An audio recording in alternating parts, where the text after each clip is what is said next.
Thank you for taking the time to view our latest webinar recording, ActivInspire plus Mass equals the perfect solution. On screen now you can see some of the content that I will be covering in this session. This session has a different sort of focus than our usual webinars. Generally, we like to demonstrate the pedagogical foundation behind the software features that we show. But for this particular session, we're taking a closer look at what features ActivInspire has to offer in the Mass classroom and not specifically learning and teaching with them.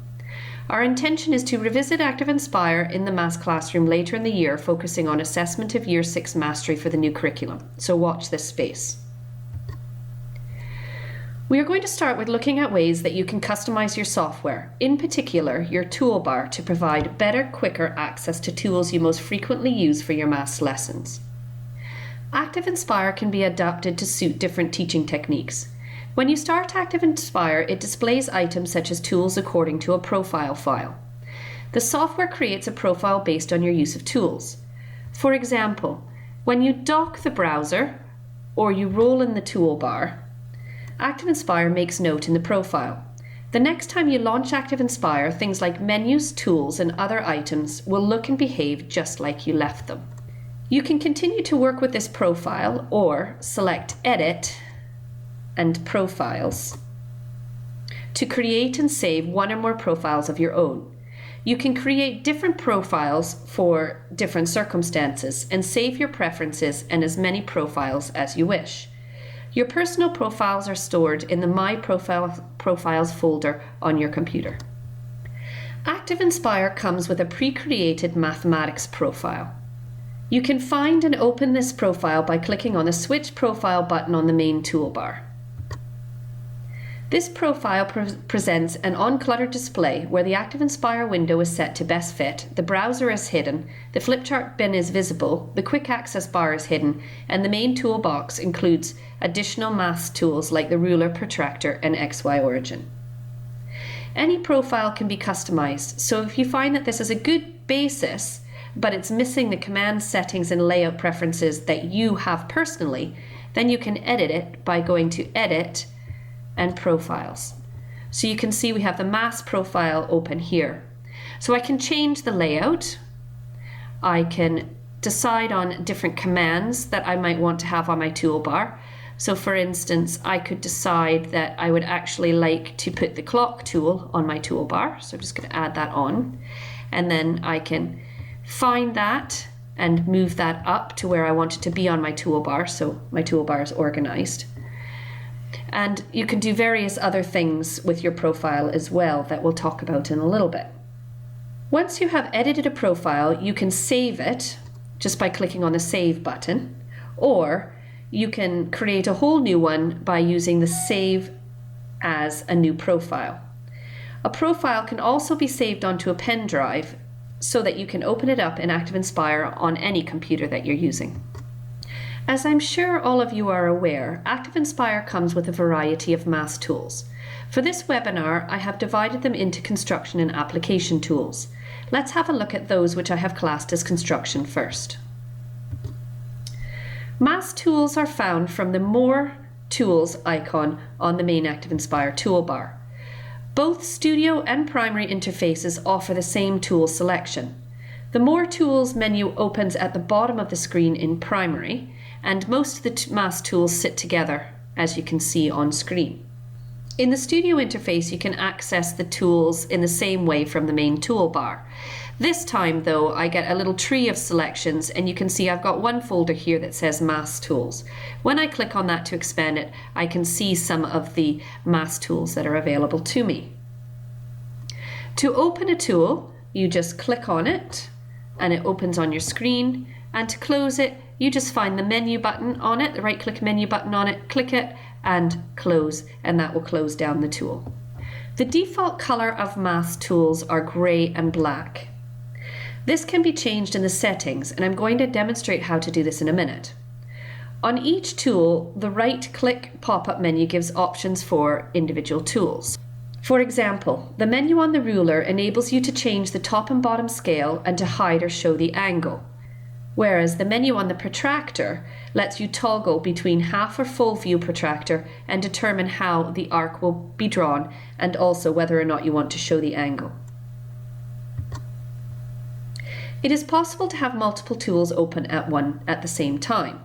For example, I could have a ruler and a protractor open at the same time, allowing modeling of real tools students may use on their desk to perform a construction.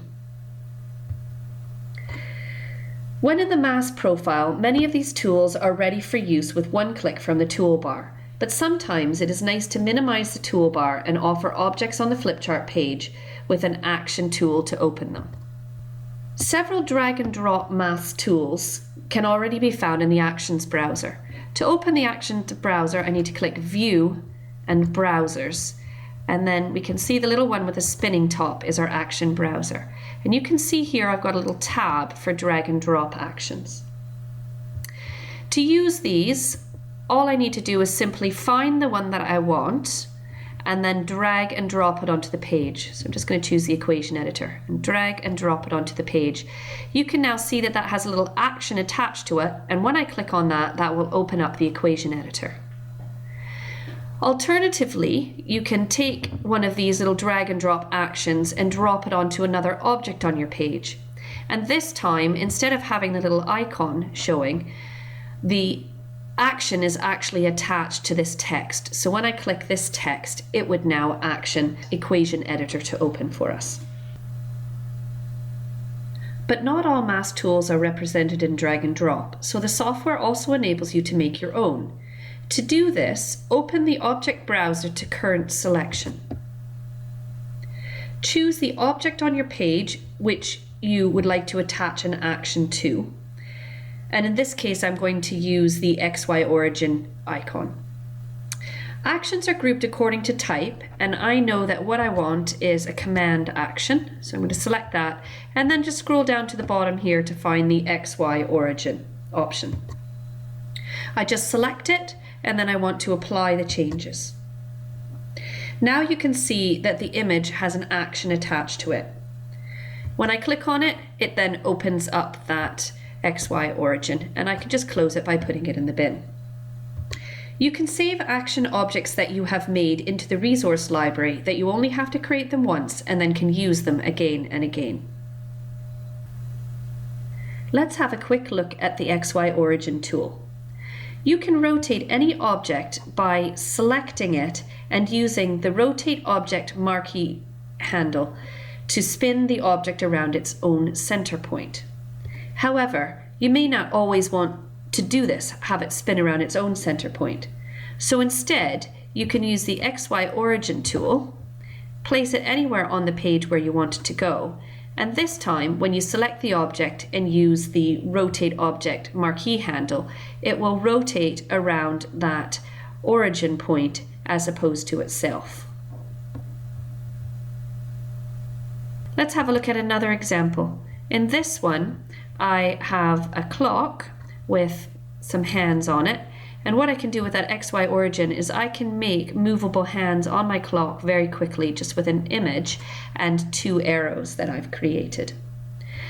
Again, once I'm finished, I can drag that off and put it in the bin to close the XY origin tool. The origin point will remember its last position on a page, so therefore when you switch it on again, it will automatically appear in the same position than when it was last displayed. ActivInspire enables you to further customize some of the mass tools. To do this, you need to go to File and select Settings from the menu. And then we want to choose Tools. Here you can see that we've got some options for the mass tools down below. Now remember I told you that the default color of tools is gray and black. Well, you can change that just by selecting the little colors and choosing the color that you want for both the tool color and the text color. You can change the translucency, the scale, and you can also select the draw zone. If you are using a Promethean touch board or an active panel touch, I do recommend that you select this, and it makes it much easier for learners when they are using the tools at their board if that draw zone is visible. So you can see that there's various things that I can do to customize my mask tools. Let's now have a look at some of the application tools relevant to the mask classroom. So let's have a look first of all at the dice roller. The dice roller can be found under More Tools and Mask Tools on the main toolbar. It allows you to roll up to 5 dice at any one time. You can also change the speed of the roll, and you can also choose to put the output onto the flip chart. The roller box can't be resized, but it can be moved partly off screen and onto another area of the page when needed. So I can just choose the number of dice that I want. I can determine the speed that I want the roll to happen. Roll, and then I can output that to the page, and you'll see that that number is now on my page. There is a calculator supplied with ActivInspire. You can open it from the Tools menus and selecting Mask Tools again, and then Calculator. But as you can see, it is a simple calculator and probably not up to scratch for most maths users. So ActivInspire enables you to link to other calculators that you might have saved on your computer. To use the calculator supplied with your operating system or another calculator of your choice, go to File and Settings. And again, we want to go to the Tool menu, and this time we're going to scroll down to find the calculator. So right now you can see that my chosen calculator is the ActivInspire one. I could decide to use my operating system calculator, or just clicking on the blank space underneath means that I can use a calculator specified by myself. So I can click on the ... to find where I have that calculator saved on my computer, select it and open, and then click Done. This time, when I open up the calculator with my little action tool, you'll notice it doesn't open up the ActivInspire calculator. It opens up a scientific calculator that I find most useful for my maths classroom. And I can just click on that to close that down again. The next tool I just want to point out is the clock tool. Again, you can find the clock tool from the Tools menu on your toolbar. But instead of looking under Mask Tools, this time you want to go More Tools and find the clock. The clock is displayed in a box. You can click on the icons in the box to toggle between clock displays. So we can have analog, digital, or analog and digital. You also have the option here to use a countdown or count up timer. The preferences for the timer allow you to specify a sound for when it finishes, or an action after timeout. So for example, I could have it move on automatically onto the next page. The Shape tool provides access to the Shape toolbox, which contains a range of predefined shape and line objects that can be added to the flipchart page. Again, it is found on the main toolbar. You can see with the little square in the circle. All you need to do is click on the shape that you would like to use from the toolbox. And in primary, I can choose the outline color down at the bottom, the width of the outline, and the fill, all in this one toolbox. In Studio, it's slightly different. You choose the shape that you want, then you can choose the fill color from the top of the shape toolbox. But in order to change the outline color and the width of the outline, you need to do that on your main toolbar. Once I have everything selected and I'm ready to go, I just move the cursor to the place on the page where I want that shape where I wish to draw that shape, and then click and drag the cursor across the flip chart from the top left down to add my shape onto my page. Once a shape is on your page, you can select it to edit it in a variety of ways. So as you can see, you have all of the standard object edit handles that come up. But what you also have is the edit shapes points option here, because the software recognizes that this is one of the shapes drawn with the shape tools. So clicking on this, it allows me to change the shape of an object by dragging the handles. So now I can start to create irregular shapes. How the shape points behave depends on the shape that you have drawn. So for example, if I choose another shape here and draw it on my page, this time when I click on that and go to my edit shape points, I have a little yellow box here, and when I pull that, you can see how I can manipulate this shape differently than I did to my first one. By default, shapes are always drawn by dragging from the top left downwards, but you can change this so that it draws shapes from the center in the tool settings that I showed you earlier. The equation editor is available to create equations and formula and add them to the flip chart page.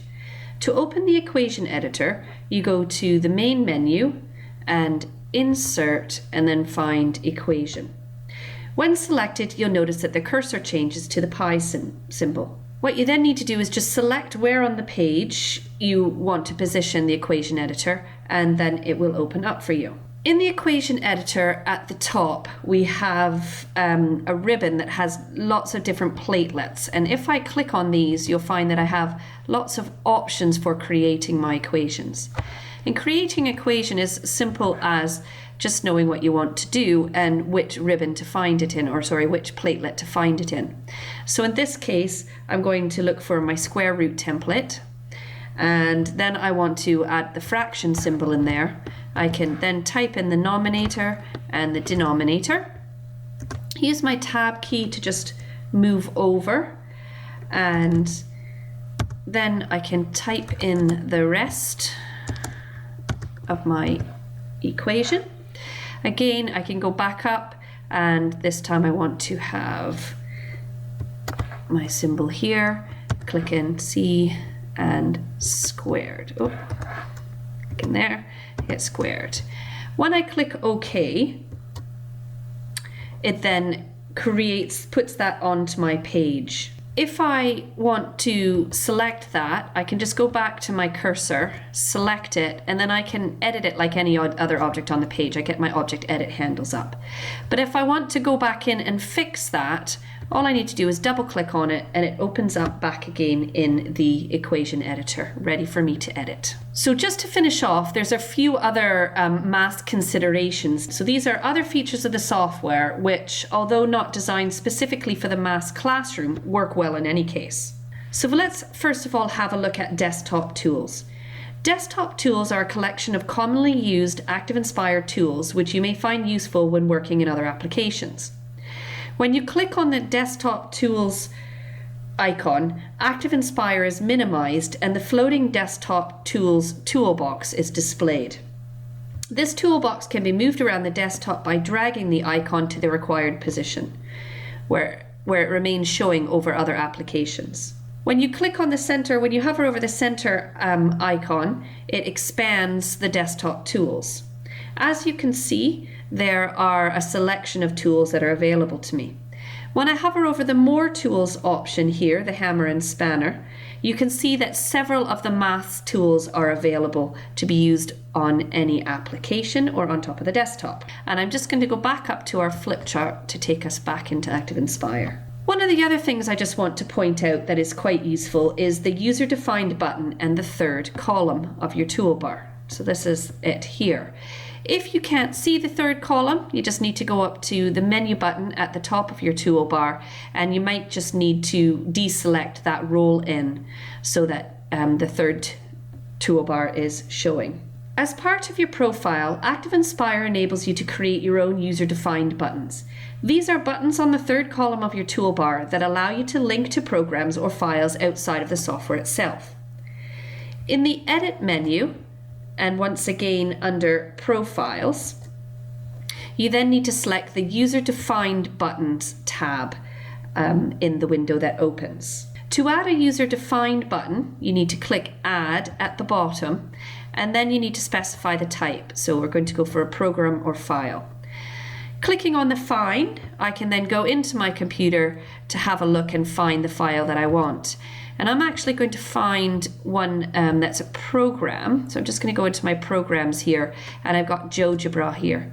So if I double click on that, what I then want to do is just find the application file.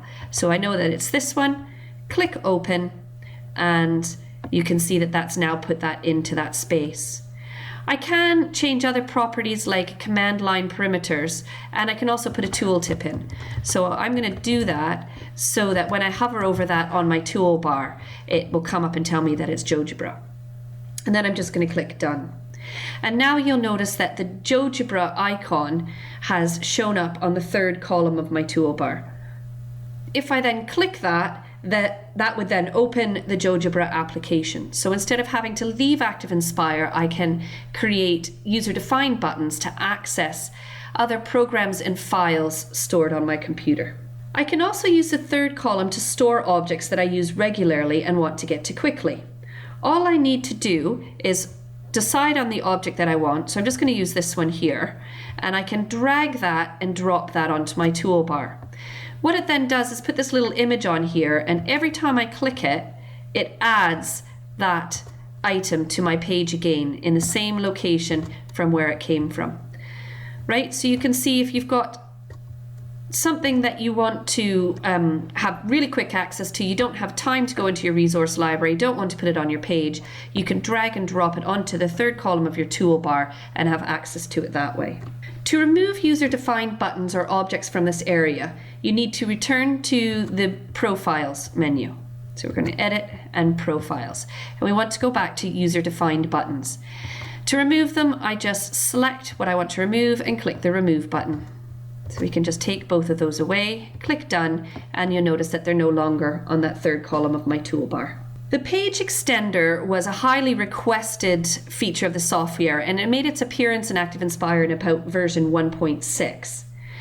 The page extender is available to help you create more space on a page when you want to add more information but don't want to start a new page. It is displayed at the bottom of the flipchart page by default, but can be moved to any position on the page so your working area is not obstructed. You can quickly start and close the page extender at any time. To do this, you just want to go up to View and Page Extender, and you can see that it puts it down here on the bottom of the page. When I click that, it extends my current page by 10%. For ease of use, the new area is always visible when you extend the page. To view the area above, you'll now find down the right hand side of your screen you have a scroll bar, so I can just scroll up and down on that page to see all of the information that I've put there. You can use the page extender at any time when you have any other tools selected on the main toolbox. The page extender can be used multiple times on one flipchart page and also on multiple pages within a flipchart without affecting any other pages or content on those pages. I'm just going to reset that. To close down the page extender, I just go back up to View and deselect it. The last one I want to cover on this page is pen modifiers. The pen modifier tools can be found by selecting your pen tool and then going to your tools, and we can see here you've got pen modifier. And it gives me just a variety of lines and shapes that I can draw very quickly with my pen. So I can draw a nice horizontal line, doesn't matter where my pen goes, it just draws a nice straight line. Or we can draw shapes in that same way as well. The line chain modifier can be used to draw irregular shapes.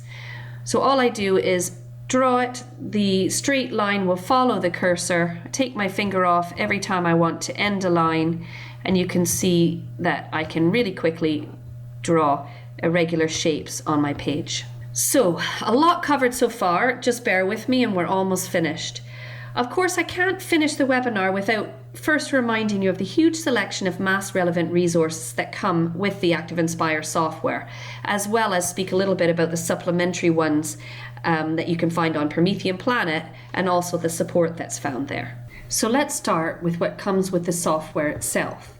If I open up my resource library, in Primary I open that from the toolbar. In Studio I would open that from the browser window. And I just want to open up my tree of resources, and I'm going to go to Shared Resources here. So there is a wealth of mass relevant resources that come already installed with the software. If we have a look at activities and templates, you can see that we've got 100 grids, join the dots, maths activities. So there's lots of great activities in here that are already pre-designed that you can just pull up and use. I will say that most of these tend to be primary focused though. You also have backgrounds where you're going to have different papers and patterns and textures. You also have a grid library that has grid paper of all different types, X and Y lined paper as well with degrees. But the one I really want to point out to you is the subjects resource pack. Now, if you don't have this, that might be because you didn't realize it was a separate install to the application. So if you don't have this, you want to go to Promethean Planet under the support tab and find the main ActivInspire resource pack. And this is divided all down into subject areas. And as you can see, we've got a mathematics area here. Now this is fantastic. It has a lot of really great resources that you can use for creating your lessons for your class. So you can see some of them just as I tick through. You also have a section on grids and tables here. Money, so we've got euros, dollars, US pound. So lots of great resources already within the software. I showed you grids really quickly, but one other thing I wanted to make you aware of before we finish is the grid designer that comes with the software. So if I right click on the page, I then have my option to open up the grid designer. The grid designer gives you many options. Among other things, it lets you select grid colors and line styles, stack several levels of grid on top of each other, show or hide the grid, allow or disallow snap, so that objects align themselves automatically with the grid, show it on top of or behind objects, set X and Y origins and direction, as well as the size of X and Y steps. So I can make it visible by just clicking the button. I can change the scale of the steps by clicking the add and subtract buttons. I can bring the grid on top of object on my page or hide it behind. I can change the color of the lines on my grid to make it much easier to see the objects that are behind it. I can also change grid style, line style, and the direction.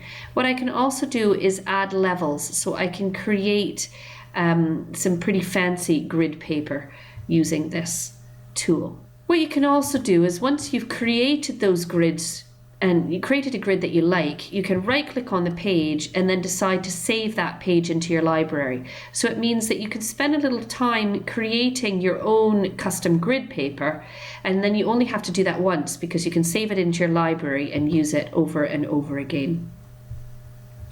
The last place that I just want to mention is, of course, Promethean Planet. So there is a huge amount of support for maths teachers on Promethean Planet, and a couple that I'm just going to point out to you really quickly. So first of all, under resources, we have, you can search by subject area. So there's a math subject area that you can search for here.